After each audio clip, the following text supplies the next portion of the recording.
बात अब जरा कुदरती आफात से नुकसान काफ़ी ज़्यादा हुआ, लेकिन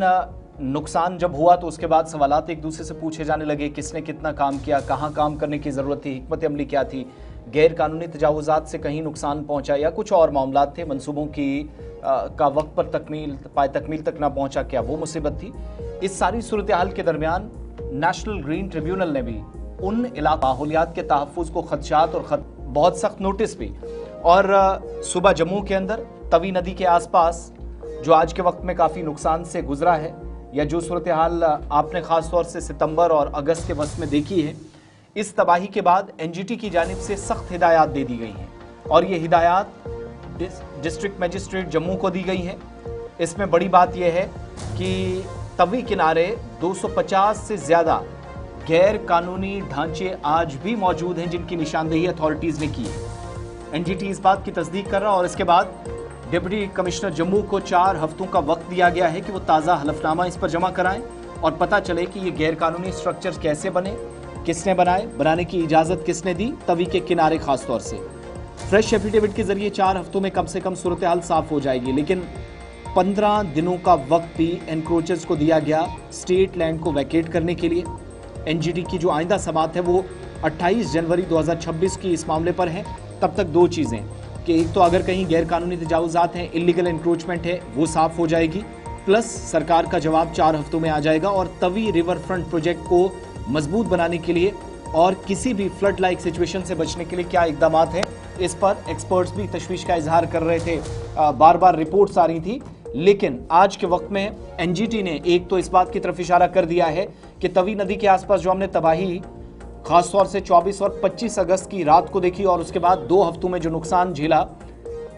बहुत सारी वजूहात हैं, लेकिन एक बड़ी वजह यह भी कि गैर कानूनी जो स्ट्रक्चर्स जो 250 प्लस हैं जिनकी निशानदेही तवी के मुख्तलिफ हिस्सों के अंदर हुई है, एक तो वो उस पर सरकार क्या कर रही है, क्या प्लान है। फ्रेश एफिडेविट के जरिए कम से कम 4 हफ्तों में डिप्टी कमिश्नर सरकार का या इंतजामिया का मौक़िफ़ सामने रखेंगे। इसके अलावा हुकूमत ने बड़ा फैसला भी लिया है कि जिन्होंने गैर कानूनी तौर पर कब्जे किए उन्हें 15 दिन की मोहलत दे दी गई है कि वो 15 दिन के अंदर अंदर स्टेट लैंड को वकेट करे। एनजीटी की अगली तारीख 28 जनवरी सन 2026 को है, और इस तरीके से सियासत और रियासत के ये मामला तेजी के साथ आगे बढ़ रहे हैं। चलिए, शिल्पा भी हमारे साथ ज्वाइन की हुई हैं। अच्छा शिल्पा, दोनों चीज़ें ज़रा कंफर्म कीजिएगा, ये जो 250 प्लस इलीगल स्ट्रक्चर्स हैं, सरकार कह रही है कि 15 दिन का वक्त दिया गया है, क्योंकि अदालत के अंदर भी ये एनजीटी के सामने ये बात रखी गई है। क्या किसी तरह के नोटिस सर्व हुए हैं अगर कहीं पर ये निशानदेही हुई है? प्लस जेडीए का रोल डिप्टी कमिश्नर की रिपोर्ट के अलावा क्या है इस पूरे काम में, जहां सारे कम से कम रिपोर्ट का मुशाहिदा एफिडेविट के सामने आने के बाद किया जा सकेगा?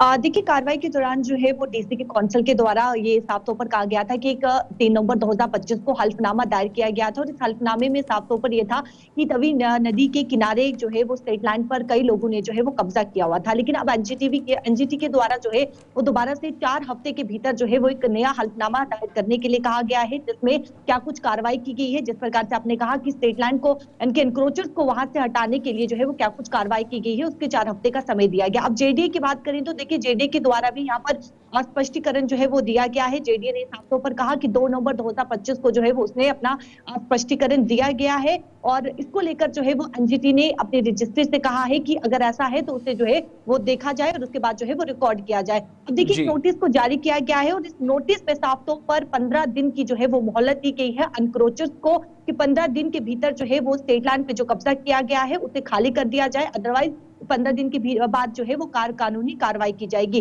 अब इसकी एग्जांपल अगर हम निक्की तवी की बात करें तो वहां पर आप देखिए कि करीबन कई लोगों ने जो है वो वहां पर स्टेट लैंड पर जो है वो कब्जा किया है, नदी के किनारे जो है वो भूमि पर अपने घर बनाए हैं और ट्रांसपोर्ट पर पक्के मकान बनाए हैं। पक्के मकान बनाने से क्या हो रहा है कि जो रिवर का नेचुरल फ्लो है वो कहीं न कहीं रिस्ट्रिक्ट हो रहा है, और जो बाढ़ की बहने की पानी की बहने की जो क्षमता है वो भी कम होती जा रही है, जिसके चलते वहां पर एक बहुत बड़ा प्रोजेक्ट तवी रिवर फ्रंट पर जो है वो बहुत बड़ा प्रोजेक्ट भी बन रहा है। और हाल ही में जब बाढ़ आई थी तो आपने देखा कि किस प्रकार से जो है वो भारी नुकसान भी हुआ था। तो इन तमाम चीजों को देखते हुए अब एनजीटी ने जो है वो 4 हफ्ते का समय दिया गया है। एक चीज और भी है ना कि 24 से 28 तारीख के दरमियान जब हमने देखा बाढ़ आई, एक तो गुजरनगर लोअर वाला एरिया, उसके अपोजिट वो तो बिल्कुल डैमेज पूरे एरियाज हो गए। तो अब इसके अलावा कौन से स्ट्रक्चर हैं अगर निशानदेही हुई है उसके ऊपर? तो रेजिडेंशियल एरियाज मैक्सिमम, जब हमने भी ग्राउंड पर जाकर प्रोग्राम किया तो मैक्सिमम लोगों ने इस बात को डिनाई किया कि उनके पास परमिशंस हैं। म्यूनसिपल काउंसिल का या कमेटियों का क्या रोल है, जेएमसी का, जेडी का क्या रोल है, लोगों ने कागज निकाल कर दिखाए। इसके अलावा कौन सा ऐसा एरिया बचता है निचले लेवल पर या निचली सतह पर आप आएंगे, खासतौर से तवी के नीचे वाला हिस्सा, क्या उस एरिया में किसी तरह की कंस्ट्रक्शन है? मैक्सिमम एरिया तो हमने पूरी तरीके से देखा कि 3 या 4 दिनों के फ्लड्स में डैमेज हो गया था। हाँ देखिए, फिलहाल अगर मैं बात करूं तो जो निकी तवी है वहां पर जो है वो खास तौर पर जो है वो स्टेट लैंड पर कब्जा किया हुआ है। वहां पर भी जो है वो नोटिस को जारी किया गया है और वहां पर पूरी तरीके से स्टेट लैंड यानी कि अनक्रोचर्स को कहा गया है कि वो जो घर बनाए हैं जो वहां पर कब्जा किया गया है उसे हटाया जाए। अब गुज्जरनगर की बात करें तो अब देखिए वहां पर भी काफी ज्यादा जो है वो बाढ़ आने के समय जो है वो लोगों को परेशानियों का सामना करना पड़ा था।